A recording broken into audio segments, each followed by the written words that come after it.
बिस्मिल्लाहिर्रहमानिर्रहीम। अस्सलाम वालेकुम स्टूडेंट्स। क्लास 8 और कंप्यूटर क्लास शुरू कर रहे हैं हम पार्ट बी से।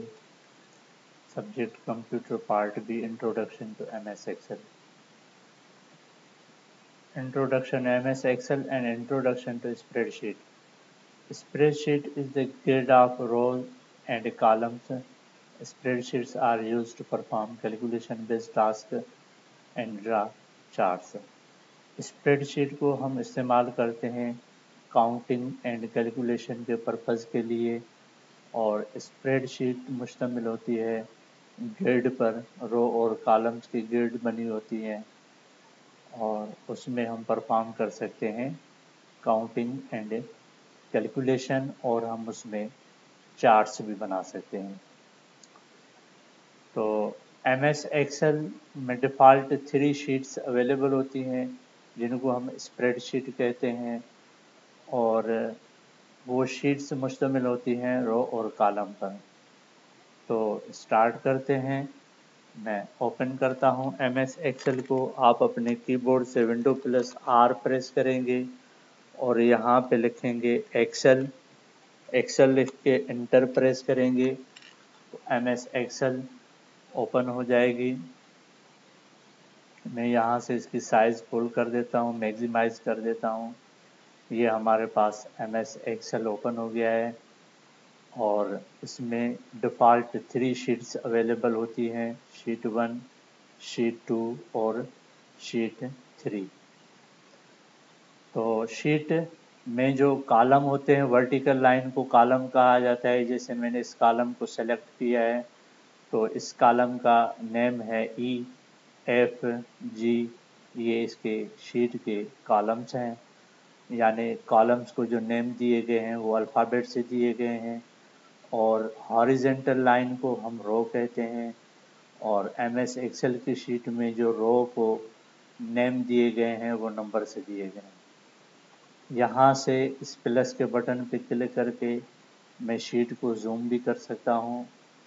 तो रो और कॉलम पे मुश्तमिल होती है शीट, और जिस जगह रो और कॉलम का इंटरसेक्शन होता है उसे हम सेल कहते हैं। जैसे मैं यहाँ पे क्लिक करता हूँ तो हमारे पास जो कॉलम सेलेक्ट है वो डी है और हमारे पास जो रो सेलेक्ट है वो 5 है, यानी इस सेल का नेम क्या हुआ, D5। यहाँ पे नेम बॉक्स में देखें, यहाँ पे D5 नेम आ रहा है, यानी इस सेल का नेम है D5। सबसे ऊपर वाली बार को हम टाइटल बार कहते हैं, जिस पे एक्सेल का नेम लिखा हुआ होता है, या जो एक्सेल का फाइल जिस नेम से सेव है उसका नेम भी यहाँ पर शो हो जाता है। इन टूल्स को क्विक एक्सेस बार टूल्स कहते हैं और ये ऑफिस बटन कहलाता है, और इसे हम रिबन कहते हैं।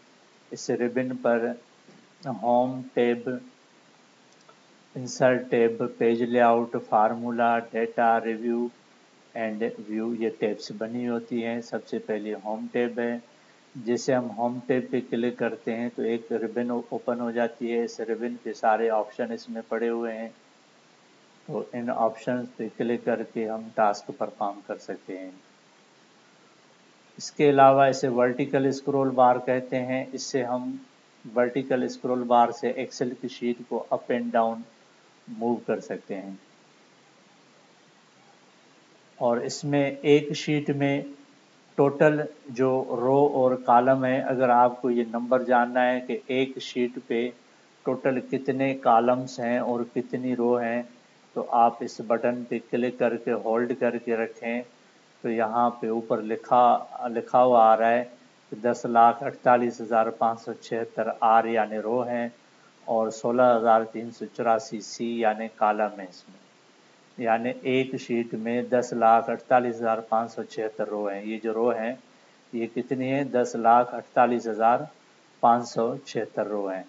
और ये जो कॉलम है हमारे पास, ये टोटल कॉलम कितने हैं, 16,384। ये देखें, मैं आगे कर रहा हूँ तो 16,384 इसमें टोटल कॉलम है एक शीट के अंदर।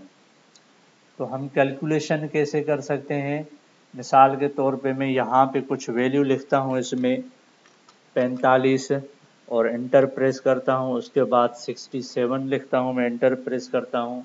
मैं ये देखना चाहता हूँ कि ये कितनी रकम हुई, तो आप यहाँ पर इक्वल साइन प्रेस करें। इक्वल साइन प्रेस करने के बाद सम टाइप करें, ब्रैकेट स्टार्ट करें, इन दोनों वैल्यू को आप सेलेक्ट करें। सेलेक्ट करने के बाद ब्रैकेट ओवर दें, ब्रैकेट ओवर देने के बाद एंटर प्रेस करें। ये देखें, ये इसका टोटल आ गया यहाँ पर, यानी दोनों रकमों का हमने टोटल किया। इसी तरह आप इसमें काउंटिंग कर सकते हैं। यहाँ पर ये जो बार दिखाई दे रही है इसे हम फार्मूला बार कहते हैं।